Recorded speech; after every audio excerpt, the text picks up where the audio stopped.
Hello everyone and welcome to Bittersweet Theory. Today we understand how the toys in Toy Story come to life. In order to answer that question, we need to understand scream energy from Monsters, Inc.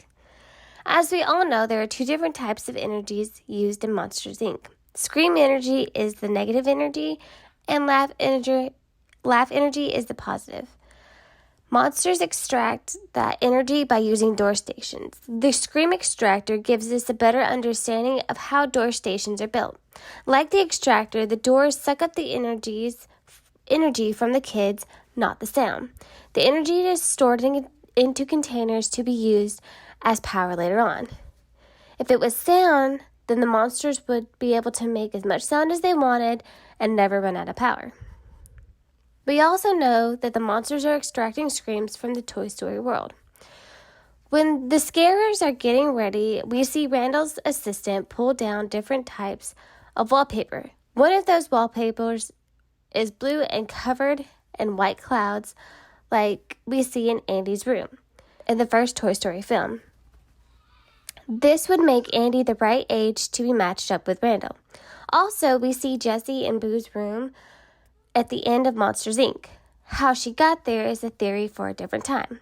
All we need to know for now is that monsters extract energy through the Toy Story world. If monsters can extract two different types of energies from the world, the same energy can be used to bring toys to life in a positive or negative way.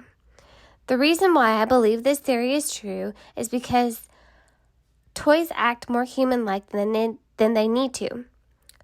An example of this is Woody acts like he's out of breath when we know he is only filled with stuffing inside. He also coughs when there is dust.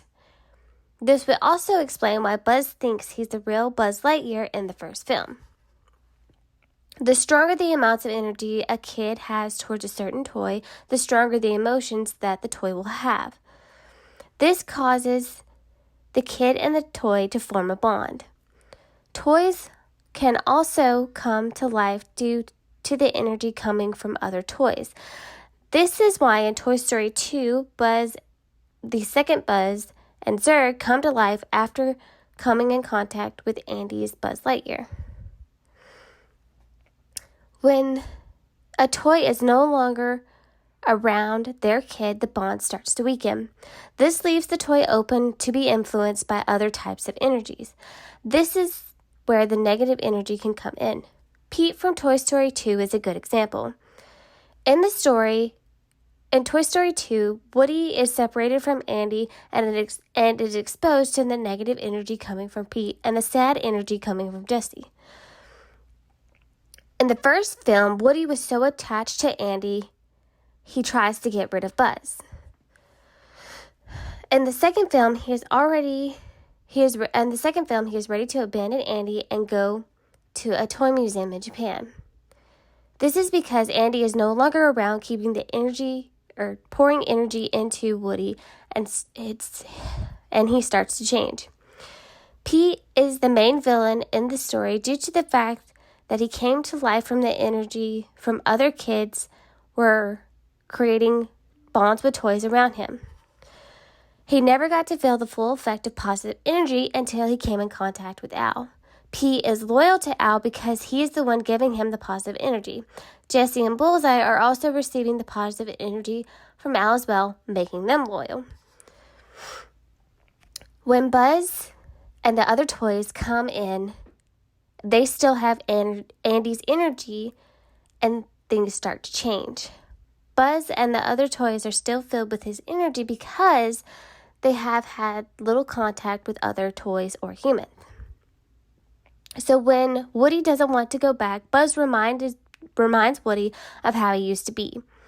Woody then takes a step back from Buzz so that the energy won't affect him as much.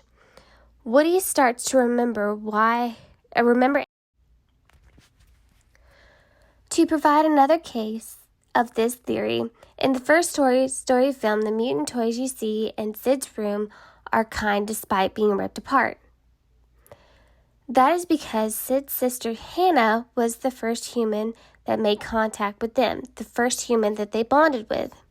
She is still in the house, and each time that Sid takes one of Hannah's toys, they can feed off the energy to help the toys that are being ripped apart by Sid. Human Pixar kids are walking emotional batteries. Maybe the robots in the Matrix actually got it right in this case. Thank you so much for watching, and a shout out to all my subscribers. You guys have no idea how much it means to me that you subscribe to my channel. Thank you again, and don't forget to like the video and hit the notification bell for more. But until next time, cue the music!